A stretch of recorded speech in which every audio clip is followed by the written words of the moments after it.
राधे राधे मेरे प्यारे दोस्तों, कैसे हो आप लोग। आशा करती हूँ आप लोग अच्छे होंगे और मैं भी बहुत अच्छी हूँ। अभी मतलब ठीक ही हूँ, अच्छी हूँ। तो देखिए इतनी ज़्यादा धूप, बाप रे बाप कितनी गर्मी बढ़ गई है। और इतनी ज़्यादा धूप है कि थोड़ा सा धूप में निकलने से ही पूरा बदन जलना स्टार्ट हो जा रहा है। एकदम लगता है कि जैसे किसी ने मिर्ची लगा दी है फेस पे, पीठ पे, हाथ पे। इतनी ज़्यादा गर्मी बढ़ गई है।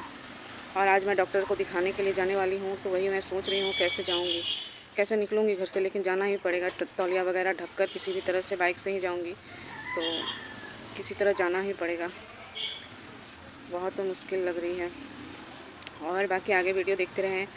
तो जिनको मतलब जैसे मुझे एक जन का कमेंट आया कि एक ने कहा कि वो जो हमने वात के लिए जो हमने ताबीज़ ली थी और दवा खाई है वो किन्हीं को चाहिए। तो जिनको चाहिए मैं उन्हें बोलना चाह रही हूँ कि आप लोग प्लीज़ हमें मैसेज, मतलब अपना नंबर वगैरह किसी तरह देंगे तभी तो मैं आप लोगों से बात कर पाऊँगी ना, तभी मैं एड्रेस वगैरह दे सकती हूँ।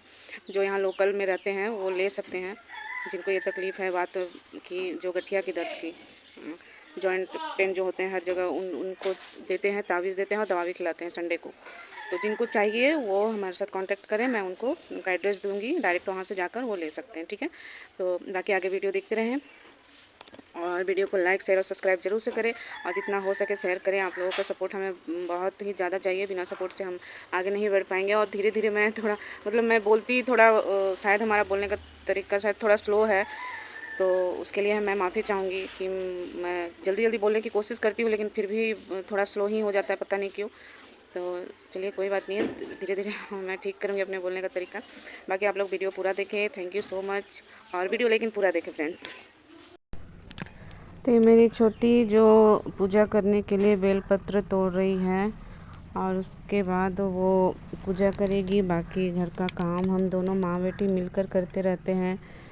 और ऐसे भी उसका कॉलेज ट्यूशन रहता है तो मेरी बहुत ज़्यादा मदद करती है, क्योंकि इसकी मदद के बगैर तो मेरा एक भी काम नहीं होता है, मतलब नहीं कर पाती हूँ। फ़िलहाल तो नहीं कर पा रही हूँ, पिछले 6-7 सालों से इसकी मदद की मुझे बहुत ज़्यादा ज़रूरत पड़ती है। जब छोटी थोड़ी थी तभी से मेरी मदद कर रही है बहुत ज़्यादा। मेरी बड़ी बेटी भी करती है लेकिन वो अभी मतलब घर पे नहीं रहती है, इस वजह से वो ऑफिस चली जाती है, नहीं तो वो भी मेरी बहुत ज़्यादा मदद करती है। तो फ़िलहाल मुझे अभी छोटी पे निर्भर होना पड़ रहा है, क्योंकि उसके मदद के बगैर मैं कुछ भी नहीं कर पाती हूँ। तो बाकी मैं ऐसे ही कपड़े उठा रही थी शाम के टाइम, जो थोड़ा बहुत मैं काम कर लेती हूँ। और बहुत सारे घर में काम होते हैं, सभी को पता है, ये बोलने वाली तो कोई बात है नहीं। तो बाकी जो भी होता है मैं कर लेती हूँ। परेशान ज़्यादा मैं रह जाती हूँ ये हाथों की वजह से, जिससे काम करना वही हाथों में दर्द और इतना सूजन बढ़ गया है कि मैं बता नहीं सकती हूँ। दिखाऊंगी तो आप लोग आश्चर्य में पड़ोगे कि इतना कैसे सूजन बढ़ सकता है। मेरे दोनों हाथों में दर्द है, तो दोनों हाथ, एक हाथ दाहिना हाथ सही है, थोड़ा ट्रीटमेंट कराने के बाद वो ठीक है, लेकिन बाएं हाथ का दर्द बहुत ज़्यादा बढ़ चुका था, तो भी धीरे धीरे ठीक हो रहा है। और देखिए मेरी छोटी लड्डू गोपाल को श्रृंगार करा रही है। उनका जो आँख, मुँह, मतलब उनकी लाली सारी उठ गई थी ना, तो वो फिर से रंग भर रही है उसमें। बीच बीच में वो करती रहती है, मेरी छोटी ही करती रहती है। और मुझे आँखों से भी प्रॉब्लम है तो मुझसे नहीं हो पाता है। तो ऐसे भी मैं भी कर लेती हूँ, मोटा मोटी मैं कर लेती हूँ, लेकिन मेरी छोटी ही अभी करती है। और मेरे गोपू बल्लू बहुत ही प्यारे हैं, बहुत ही प्यारे हैं। मेरे क्या, सभी के जिनके घर में लड्डू गोपाल है सभी बहुत ही प्यारे हैं, सब तो एक ही हैं। तो ऐसे बहुत सारी चीज़ें हैं जो मैं आप लोगों के साथ शेयर करना चाहूँगी, लेकिन आप लोग जितना ज़्यादा लोग देखेंगे ना तभी मैं शेयर करूँगी। देखिए मेरे बल्लू हमेशा मुस्कुराते रहते हैं, तो उनको श्रृंगार करते करते उनको भूख लग गई तो हमने उनको दूध पिलाया दोनों, और गोद में लेके मैं उनको बहुत प्यार कर रही थी। मेरे आँखों में आंसू आ जाते हैं, पता नहीं क्यों। जब भी मैं गोपू बल्लू को गोद में लेती हूँ ना तो मेरे आँखों में आंसू आ जाते हैं, पता नहीं क्यों। तो उनको लेके मैं बहुत लाड प्यार कर रही थी। फिर उनको सेवा करने के बाद उनको बिठाया। और देखिए मेरी बेटी सब्ज़ी काट रही है, सब्ज़ी वगैरह वही काट देती है। वैसे वो भी बनाती है, कभी वो बना लेती है, कभी मैं बनाती हूँ, जिसको जैसे जो ठीक लगता है। हम दोनों माँ बेटी मिलकर करते रहते हैं काम। और बेटियां होती ही हैं माँ की मदद करने के लिए।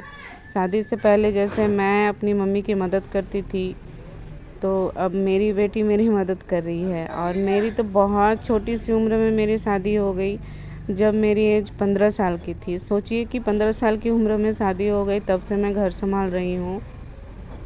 जीवन में बहुत सारे उतार चढ़ाव आए हैं, बहुत ही ज़्यादा, जो हमने बहुत ही समझदारी से पार किया है।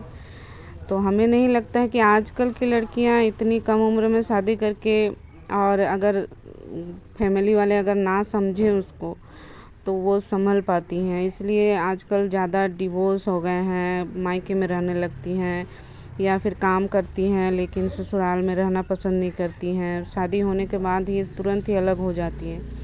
लेकिन मेरे मम्मी पापा ने ऐसे कभी संस्कार कभी दिए ही नहीं है कि मतलब तुम अलग रहो या फिर कुछ। लेकिन मैंने बहुत बहुत मुश्किलों का सामना किया है, बहुत सारी मुश्किल, मतलब इतना ज़्यादा मुश्किलों का सामना किया है कि मैं ही जानती हूँ।